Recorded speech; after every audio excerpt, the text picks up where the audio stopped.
Hello student, कैसे हैं आप लोग। हम आशा करते हैं कि आप लोग स्वस्थ होंगे और पढ़ाई लिखाई कर रहे होंगे।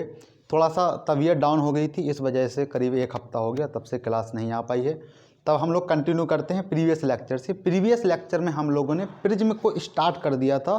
समतल सतह से अपवर्तन के बारे में हम लोगों ने सारी जानकारियाँ ले लेती कि समतल सतह से अपवर्तन किस प्रकार होता है। आज सब कुछ हम लोग सिर्फ प्रिज्म खेलेंगे कि प्रिज्म होता क्या है। सबसे पहले देखो कि प्रिज्म आखिर क्या होता है। प्रिज्म दो समतल सतह, दो पारदर्शी समतल सतह से घिरी हुई एक संरचना होती है। जैसे मान लो कि किसी कोण पर हैं ये झुके हुए, मान लो थीटा कोण पे हैं, थीटा कोण पे हैं। अब दो समतल सतहों से झुकी हुई सतह जिसमें क्या है, कोई पारदर्शी माध्यम है, तो इस प्रकार कोई कांच भरा हुआ है। अब नीचे की सतह किसी भी आकार की कर दो फर्क नहीं पड़ता है, लेकिन सीधा समतल कर दो सरल, तो ये एक त्रिभुजाकार आकृति हो गई। लेकिन ये त्रिभुजाकार नहीं है, त्रिभुजाकार नहीं है, क्योंकि ये चीज़ तो प्लेन में है, तो हम लोग इसको निकाल के दिखा नहीं सकते हैं। एक प्रकार से समझो कि ये एक कांच का गुटका है। क्या है? कांच का गुटका, जिसे हम लोग प्रिज्म बोलते हैं। क्या बोलते हैं? प्रिज्म बोलते हैं। तो उसी प्रिज्म से आज हम लोगों को अपवर्तन सीखना है कि कैसे होता है। मान लो कि ये कोई त्रिभुजाकार है, त्रिभुज है, जैसे समतल कोई कोण ये पे हमारी दो समतल सतहें झुकी हैं। अब त्रिभुजाकार है तो इसको बी और इसको सी भी हम लोग बोल देते हैं। प्रिज्म की परिभाषा लिखना इतना जरूरी है नहीं, समझ गए होंगे आप लोग, प्रिज्म छोटे बच्चे तो है नहीं। अगर हम लोगों ने यहाँ पे इसके चारों तरफ कोई वायु है, क्या है? वायु। यहाँ से कोई प्रकाश की किरण इस प्रकार आपतित इसके ऊपर की, तो ये मान लो इस प्रकार अपवर्तित होकर के और इस प्रकार निर्गत हो गई। ठीक है, इस प्रकार निर्गत हो गई। अगर अब हम लोग इस पे नॉर्मल एक खींच दें सतह पे, तो 90 डिग्री पे एक नॉर्मल खींच देंगे यहाँ पे, इस प्रकार एक नॉर्मल हो गया। नॉर्मल को हम लोग बोलते हैं अविलंब। तो ये वाला जो कोण है वो आई हो गया। क्या हो गया? एंगल आई।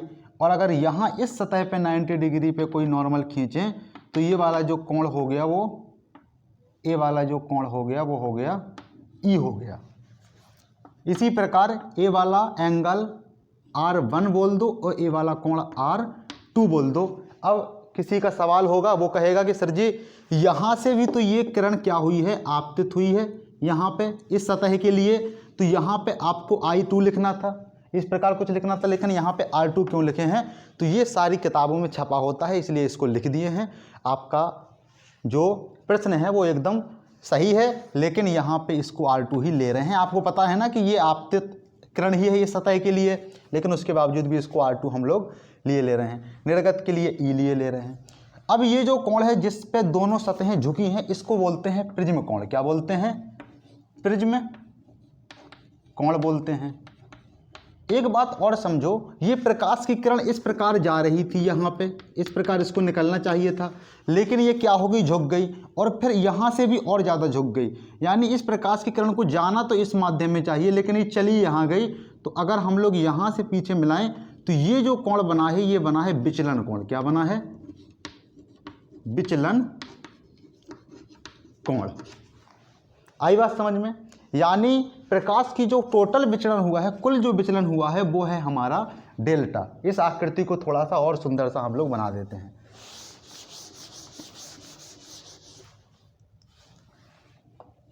ये कोई हमारा क्या है? प्रिज्म है। यहाँ से कोई प्रकाश की किरण आई, इस प्रकार अपवर्तित हुई, फिर अपवर्तित हुई। अगर ये वाला अभिलंब है तो ये वाला एंगल आई हो गया। ए वाला अगर दूसरा अभिलंब है तो ए वाला एंगल ई हो गया। यहाँ पे मिला देते हैं, और ए वाला एंगल क्या हो गया? R2 हो गया, और ए वाला एंगल क्या हो गया? R1 हो गया। अब ये प्रकाश की किरण सीधे इस तरह जा रही थी यहाँ पे, लेकिन ये यहाँ पे अपवर्तित हो गई और यहाँ से और अपवर्तित हो गई। जाना इसको यहाँ चाहिए था इस माध्यम में, और चली गई यहाँ पे। तो टोटल जो विचलन हुआ है वो हुआ है डेल्टा। कितना हुआ है? डेल्टा। त्रिभुज कोण कितना है? ए है, तो इसको लिख देते हैं डायग्रामिकली V और C। मान लो यहाँ पे कोई बिंदु P से आ रही है, ये वाला बिंदु Q है, ये वाला बिंदु R है, ये वाला S है। इसको मान लो M, और जो पॉइंट यहाँ पे इसको मान लो N। अब एक बात देखना कि जो चतुर्भुज है ए क्यू एम आर, चतुर्भुज का सिंबल इस प्रकार हम लोग लिखे देते हैं। चतुर्भुज ए क्यू एम और आर में देखना, ए क्यू एम और आर में देखना। एक बात जानते हो कि चतुर्भुज के चारों कोणों का योग 360 डिग्री होता है। अब बच्चे तो होने की इस चीज़ को भी बताना पड़ेगा। तो चतुर्भुज के चारों कोणों का योग कितना होता है? 360 होता है। ये सब लोग हम लोग जानते हैं।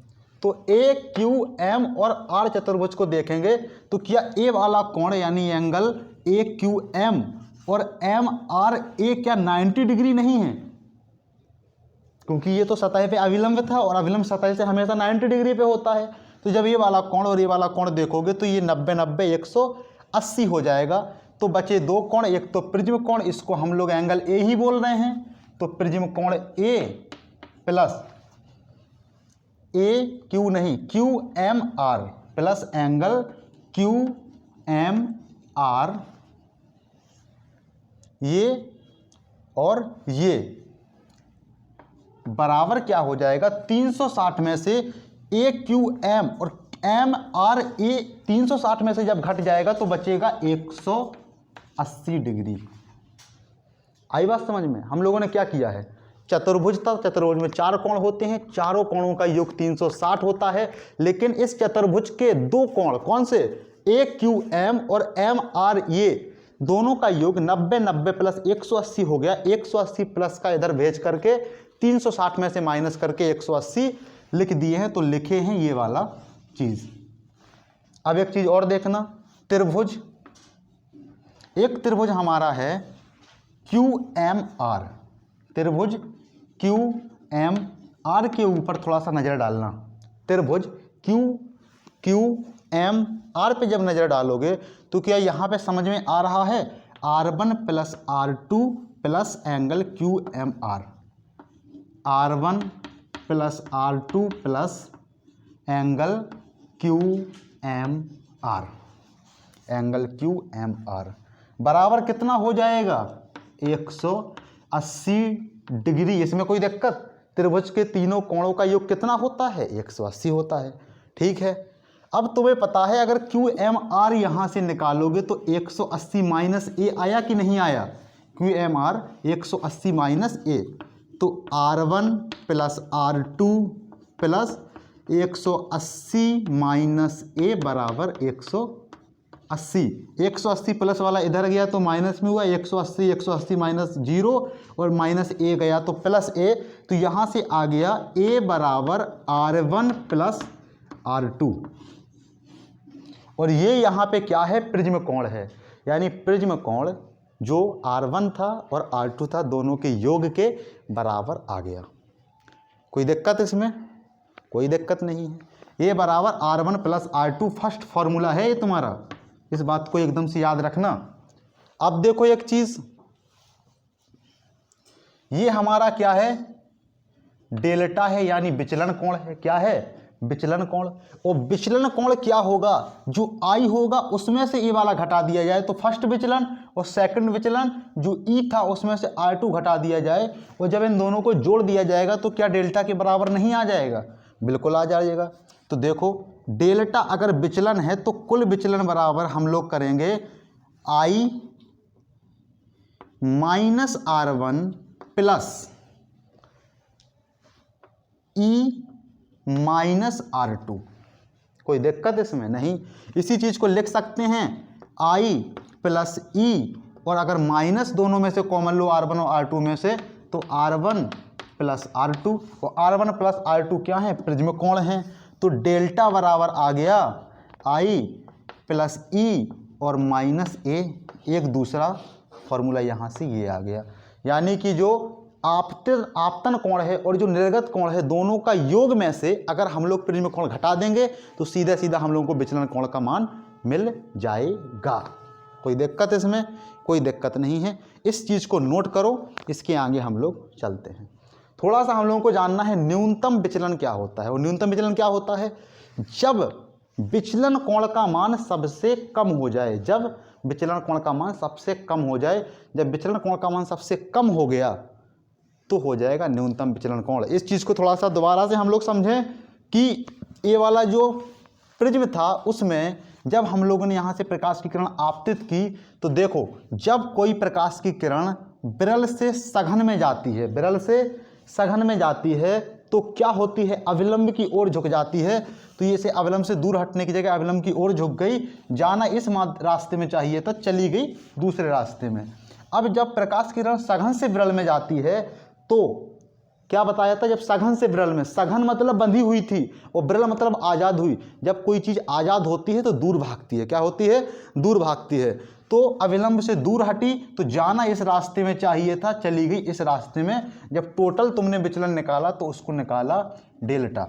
और जब डेल्टा की बात की गई थी तो डेल्टा क्या होता है, फर्स्ट में से जो आपतन कोण रहेगा और जो अपवर्तन कोण रहेगा दोनों का माइनस करके निर्गत कोण में से जब तुम लोग R2 को माइनस कर दोगे, यानी जो इसके लिए जो आपतन कोण था उसको R2 बोल रहे हैं।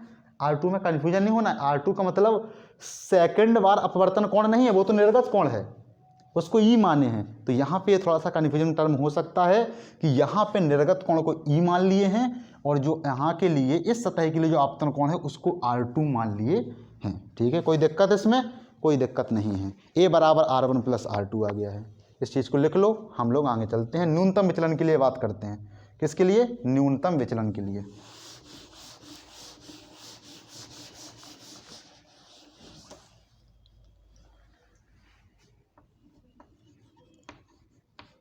न्यूनतम विचलन के लिए, और न्यूनतम विचलन की जब बात करेंगे तो उसमें एक शर्त आ जाती है कि न्यूनतम विचलन कब होता है। किसी ने सवाल पूछा कि न्यूनतम विचलन होता कब है, तो तुम कहोगे न्यूनतम विचलन तब होता है जब आपतन कोण और निर्गत कोण का मान बराबर हो जाए। आपतन कोण और निर्गत कोण का मान बराबर हो जाए। और डायग्राम से समझ भी सकते हो कि जब आपतन कोण यानी I और जब E का मान बराबर हो गया तब ये कम से कम विचलन होगा। तो आप न्यूनतम विचलन के लिए जो शर्त है वो क्या है, I बराबर जब E हो जाएगा तो न्यूनतम विचलन हो जाएगा। अब मान लो डेल्टा क्या है, हमारा विचलन है, और न्यूनतम विचलन क्या है, मान लो DM, मान लो क्या, मान लो DM, क्योंकि NCERT में ये लैंग्वेज लिखी है DM, ठीक है ना। तो DM हम लोगों ने मान लिया। अगर न्यूनतम विचलन कोण DM है तो जब हम लोग DM की बात करेंगे उसके लिए I बराबर E हो जाएगा। और I बराबर E मतलब यहाँ से एक बात समझना, अगर I बराबर E हो गया तो R1 बराबर R2 अपने आप हो गया, R1 बराबर R2 अपने आप हो गया। तो यहाँ से R1 बराबर R2 भी हो जाएगा। कोई दिक्कत इसमें, कोई दिक्कत नहीं। अब देखो, जब R1 प्लस R2 बराबर A था, लेकिन R1 बराबर R2 बराबर अगर R मान लो तो 2R बराबर A हो गया, तो R बराबर हो गया A बाई 2, R बराबर हो गया A बाई 2। कोई दिक्कत इसमें, कोई दिक्कत नहीं। अब देखो डेल्टा बराबर क्या होता है, डेल्टा बराबर थोड़ी ही देर पहले सुने हैं, I बराबर I plus E minus A, लेकिन I और E दोनों क्या हैं, सेम है, दोनों सेम है। तो इसको मान लो I plus I minus A, और डेल्टा क्या है तुम्हारा, DM है, क्या है, DM बराबर 2I माइनस A। जब यहाँ से I का मान निकालोगे तो 2I बराबर DM प्लस A, तो I बराबर DM प्लस A बटे 2 हो जाएगा, DM प्लस A बटे 2। यहाँ से R और I के मान आ गए, R और I के मान आ गए। चलते हैं समतल सतह से अपवर्तन पे, जहाँ पे हमने कहा था कि पहले माध्यम के सापेक्ष दूसरे माध्यम का जो अपवर्तनांक होता है यानी N21 बराबर क्या होता है, साइन I बटे साइन R। स्नेल का नियम याद करो। कौन सा नियम याद करो, स्नेल का नियम याद करो। तो स्नेल के नियम से अगर हम लोग बात कर लेंगे तो वहाँ पे N21 बराबर होता है साइन I बटे साइन R, और यहाँ पे साइन I बटे साइन R लिख देना है, और I का मान रख देना है DM प्लस A बाई 2, और R का मान रख देना है A बाई 2। वहाँ से DM का मान निकाल लेना है। देखो निकालते हैं फिर स्नेल के नियम से, इसको रफ कर दे रहे।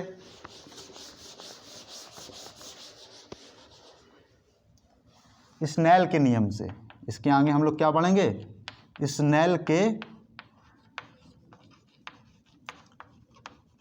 नियम से N21 बराबर sine I upon sine R. और साइन आई की वैल्यू क्या है, आई की वैल्यू है dm अपॉन ए, तो हो जाएगा साइन dm, और dm क्या है, न्यूनतम विचलन प्लस a बाई 2 बटे साइन r क्या है a बाई 2, r क्या है a बाई 2। N21 की वैल्यू है, ये क्या है N21 की वैल्यू, और N21 बराबर sine dm upon dm plus a by 2 और साइन a बाई 2। इतनी हम लोग बात समझ गए। एक तो ये भी बहुत स्पेशल फॉर्मूला हो जाता है, इसको भी याद कर लेना, ठीक है। इसके आगे हम लोगों को dm का मान निकालना है। मकसद क्या है, लक्ष्य क्या है, dm का मान निकालना। तो एक बात और, थोड़ा सा मैथमेटिक्स में चलते हैं। ट्रिग्नोमेट्री क्लास 10th में हम लोगों ने पढ़ी होगी कि जब किसी भी रेशियोज के लिए जब एंगल कम हो जाता है, यानी थीटा का मान कम हो जाता है, तो वहाँ पे कोई भी त्रिकोणमितीय अनुपात हो, चाहे वो साइन हो, कॉस हो, टेन हो, साइन हो, कॉस हो, टेन हो, चाहे कॉसेक हो, चाहे कॉट हो, चाहे सेक हो, सबके लिए जो उसका रेशियो होता है वो हट जाता है, सिर्फ एंगल बचता है।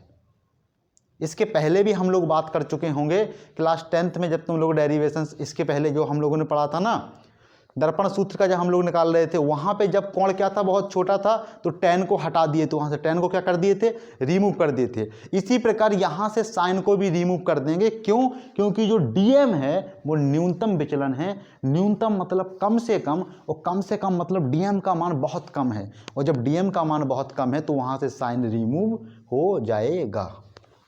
साइन क्या हो जाएगा, रिमूव हो जाएगा।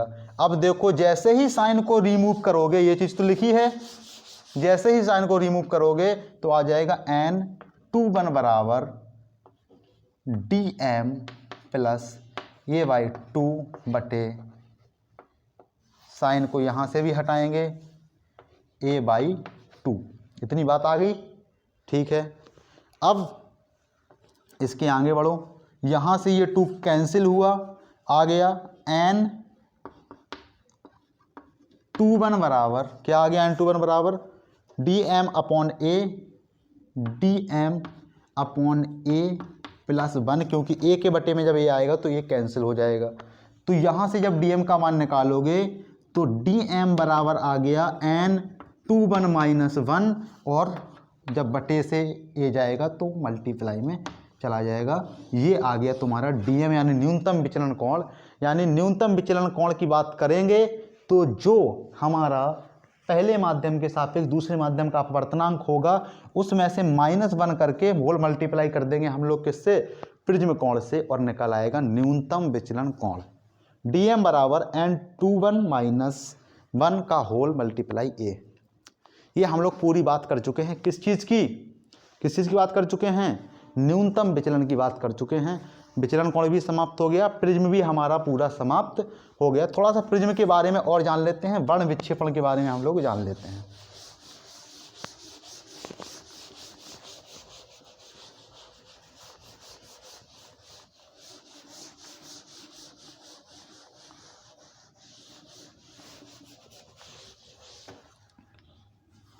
वर्ण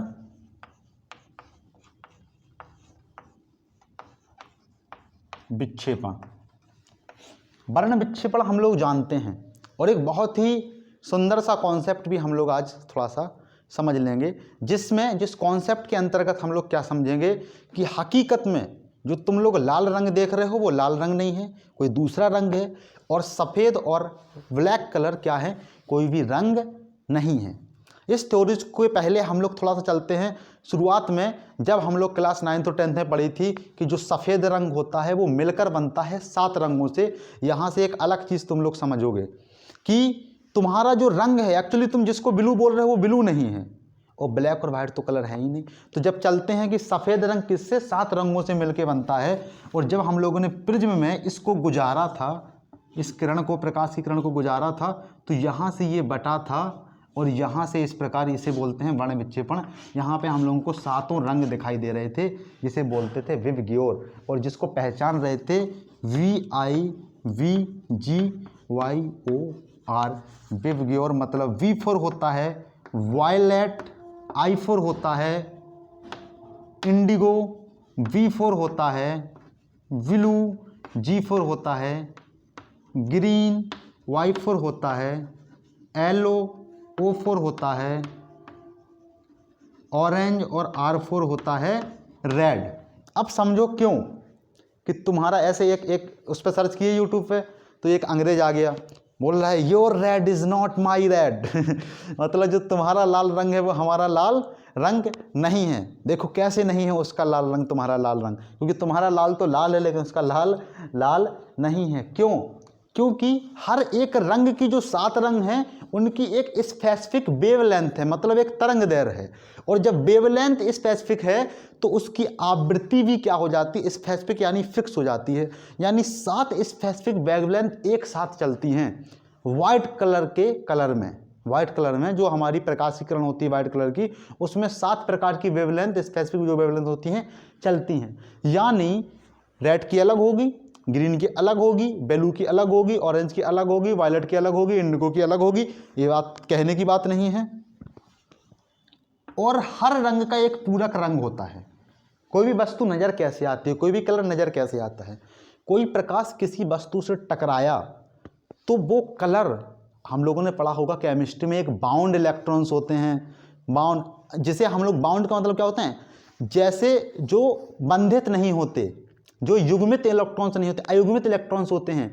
अयुग्मित इलेक्ट्रॉन्स जब होते हैं तभी कोई चीज़ हमें कलर दिखाती है, कोई चीज़ हमें कलर दिखाती है। नहीं तो कोई भी सॉल्यूशंस का कलर नहीं होता। जब किसी सॉल्यूशन का कलर है मतलब क्या है कि उसके अंदर अयुग्मित इलेक्ट्रॉन्स हैं। तो ये चीज़ तो हो गई अयुग्मित इलेक्ट्रॉन्स वाली। केमिस्ट्री का पोर्शन अलग करो। लेकिन वो अयुग्मित इलेक्ट्रॉन्स क्या करते हैं? जब कोई प्रकाश जाता है, उससे टकराता है किसी वस्तु से, तो वो वस्तु का एक कुछ ना कुछ केमिकल्स फॉर्मूला है, उसके अयुग्मित इलेक्ट्रॉन्स उसका कुछ प्रकाश अपने अंदर एब्जॉर्ब कर लेते हैं। क्या कर लेते हैं? अपने अंदर एब्जॉर्ब कर लेते हैं। और वो एक स्पेसिफिक वेवलेंथ का प्रकाश अपने अंदर एब्जॉर्ब करता है। जिस का एब्जॉर्ब करता है उसका पूरक रंग हम लोगों को दिखाई देता है। जिस स्पेसिफिक वेवलेंथ का प्रकाश वो वस्तु अपने अंदर एब्जॉर्ब करती है उसका पूरक रंग हम लोगों को दिखाई देता है। कैसे? देखो, जैसे 7 ही तो रंग हैं, वायलेट, इंडिगो, ब्लू, ग्रीन, वाई, ऑरेंज और रेड, सिर्फ 7 ही रंग हैं।